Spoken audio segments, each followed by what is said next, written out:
Today we'll talk about a number of important changes in the Madani society. Of course, the Prophet ﷺ had moved to a new place, it's a new era, everything is different. And so a number of different policies were put into place that were new and impossible to implement in Mecca. The first is the economic policies, the second is spiritual development. Number one, economic policies. In Mecca, the Prophet ﷺ was a minority. He could not have an independent economic policy. However, in Medina, of course, the Prophet ﷺ is now independent. And therefore, one of the first things that the Prophet ﷺ did when he came to Medina, he visited the other souqs of Medina. In those times, the Arabs, the Ansar we call them, primarily were involved in cultivation. They were not generally people that much of business. And if they wanted to do business, they would go to the souqs of the Yahud. The Jewish tribes had the biggest souqs outside of Medina. So the Prophet ﷺ visited those souqs, and this is reported in Sunnah Ibn Majah, and he disapproved of the practices, the cheating or the deception. He disapproved of what's going on, and he said to the Muslims, this is not a souq for you. This is not a marketplace for you. And he went back to the masjid, and with his own feet, he demarcated lines in the sand. He literally put a line and then another and another, and he said, this shall be your souq.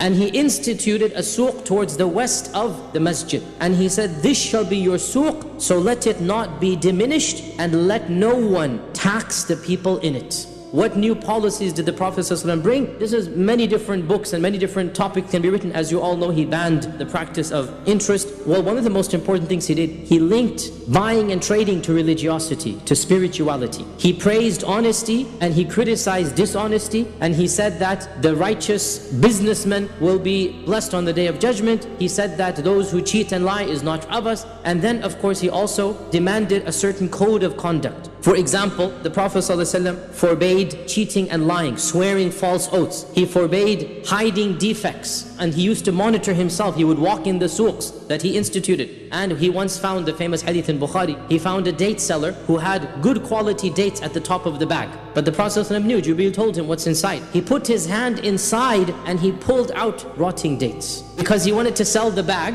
and the bag, the top of the dates has the fresh dates, right? So he says, buy the bag for 10 dinars, whatever. So he's going to close the bag and then sell it. But the bottom of the bag was rotting or not good quality. And the Prophet ﷺ said to him, whoever cheats us is not of us. He forbade even something that sounds so innocent, but there's a wisdom behind this. He forbade anybody living in Medina to act as an agent for a Bedouin who comes. Let the Bedouin go to the market and buy and sell himself. Why? Because when you have an agent who lives in the city, he will know the ins and outs, and he will inflate or deflate, and he's going to play the game. Whereas the Bedouin will go and he's going to give fair price. What do I want for my product? So the Prophet ﷺ forbade a Madani living in Medina to be the simsar or the agent or the middleman for the one coming from outside. Let the man come and sell on his own, right? Because he knows this is one of the biggest tactics or tricks, that you don't know anything, and so the middleman gets a big cut and the poor Bedouin will get nothing. And subhanAllah, look at how modern economics works, is that most of the profit, so much profit goes to people who don't do much, but they simply have the cunningness, right?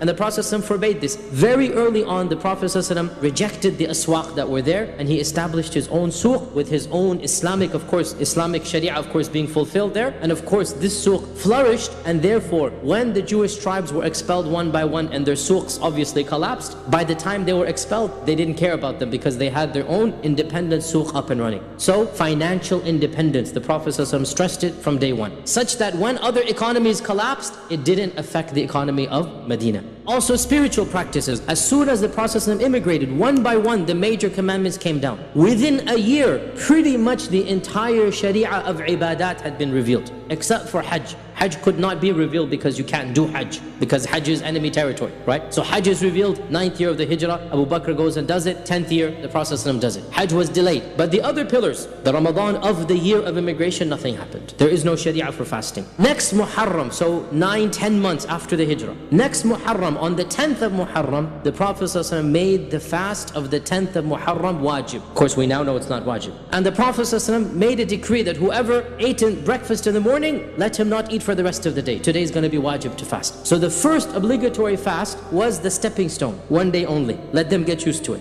Then that Ramadan of the second year, that Ramadan, Allah Azza wa Jalla revealed in the Quran, Surah Al-Baqarah, the verse that we recite, right? شهر رمضان الذي أنزل فيه القرآن فمن شهد منكم الشهر فليصمه. Whoever is present in the month, i.e. he's not traveling, then he should fast that month, right? And some scholars say even the first Ramadan was encouraged. Allah knows best, but it wasn't made wajib for sure. By unanimous consensus, it was made wajib the second year of the Hijrah, right? And at that point in time, the 10th of Muharram became Sunnah. In Ramadan, Zakatul Fitr is revealed. And Zakatul Fitr, as you know, is the easier of the zakat. This zakat is just a food, right? One person's food, which is a happy meal or something like this that you get. Whatever as an average meal you can get it, right? You give it to a person. This is what the Zakatul Fitr is. Again, to make them used to the concept of zakat. Within a few months, the same year, zakat came down. Zakatul Mal, right? So from Zakatul Fitr, then Zakatul Mal, right? So they're getting used to it. And obviously, at this point in time, of course, the basic rulings of the Salah are now perfected. The Prophet said, pray as you have seen me pray. In Mecca, all of the Salah were 2 rak'at. We said when he moved to Medina, then Dhuhr and Asr and Maghrib and Isha were all extended, and only Fajr remained 2 rak'at. How you do it, how you do Tahara, how you do Wudu, the laws of Janaba and Ghusl, all of this came down within these first 2 years, i.e. by the time the second Ramadan finishes, all of these laws have been ordained. But again, realize a lot is happening in Medina.